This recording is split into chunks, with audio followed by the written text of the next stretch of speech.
이재명 대통령이 내일 출국해 캐나다에서 열리는 G7 정상회의에 참석합니다. 취임 이후 첫 정상 외교 일정인데 대통령실은 미국, 일본 등 주요국 정상과의 양자회담도 조율하고 있다고 설명했습니다. 대통령실은 경제, 안보 등을 담당할 국가안보실 주요 인사와 AI 미래수석 등 추가 인선도 발표했습니다.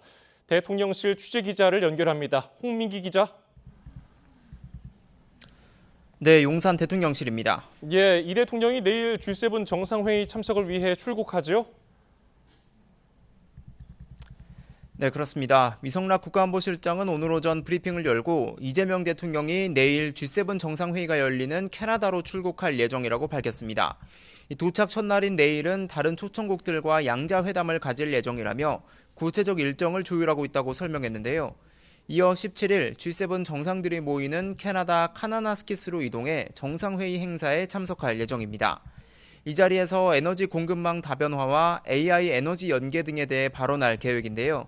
이 다자 회담을 전후해 미국 트럼프 대통령 또 일본 이시바 총리와 양자회담도 조율 중이라고 설명했는데 이미 상당 부분 논의가 진전된 것으로 전해졌습니다.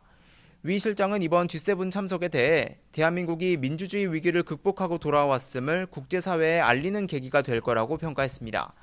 또 당면한 외교 현안을 타결하기 위한 동력을 제공할 수 있다는 의미가 있다고 설명했습니다. 대통령실 관계자는 이에 대해 특히 트럼프 대통령과 회담하게 된다면 현재 진행 중인 관세 실무 협상에도 동력을 공급하는 계기가 될 수 있다고 강조했습니다. 이 관계자는 볼로디미르 젤렌스키 우크라이나 대통령도 G7에 올 가능성이 있고 이 대통령과 만나 대화할 기회가 있을 수 있다면서 관련 준비를 하고 있다고 설명하기도 했습니다. 다만 이달 말 네덜란드에서 열리는 나토 정상회의 참석 여부는 나중에 발표하겠다고 설명했습니다. 예, 대통령실이 추가 인선도 발표했죠? 네, 그렇습니다. 강훈식 대통령 비서실장은 조금 전 브리핑을 열고 대통령실 추가 인선을 발표했습니다. 먼저 국가안보실 1차장에는 문재인 정부에서 국방개혁 비서관을 담당한 김현종 전 지상작전사령부 참모장이 임명됐는데요. 강 비서실장은 김 전 참모장이 대한민국 안보 역량 강화는 물론 우리 군의 개혁을 이끌 적임자라고 설명했습니다.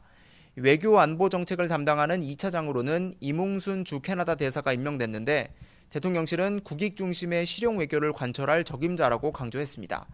경제 안보를 담당할 3차장에는 오현주 외교부 주교황청 대한민국 대사관 특명 전권대사가 발탁됐습니다. 강 실장은 G7 참석 전 국가안보실 주요 인사가 마무리됐다며 이 대통령이 G7 정상회의를 계기로 대한민국 민주주의와 정상외교, 또 경제 통상협상의 복원이 시작됐다고 평가했다고 전했습니다. 이번에 신설된 AI 미래기획수석에는 하정우 네이버 클라우드 AI 혁신센터장이 낙점됐습니다. 대통령실은 오광수 민정수석의 낙마로 공석이 된 민정수석 자리에 대해선 신중을 기해서 다소 시간이 걸리더라도 새 적임자를 준비하겠다고 밝혔습니다. 지금까지 용산 대통령실에서 YTN 홍민기입니다.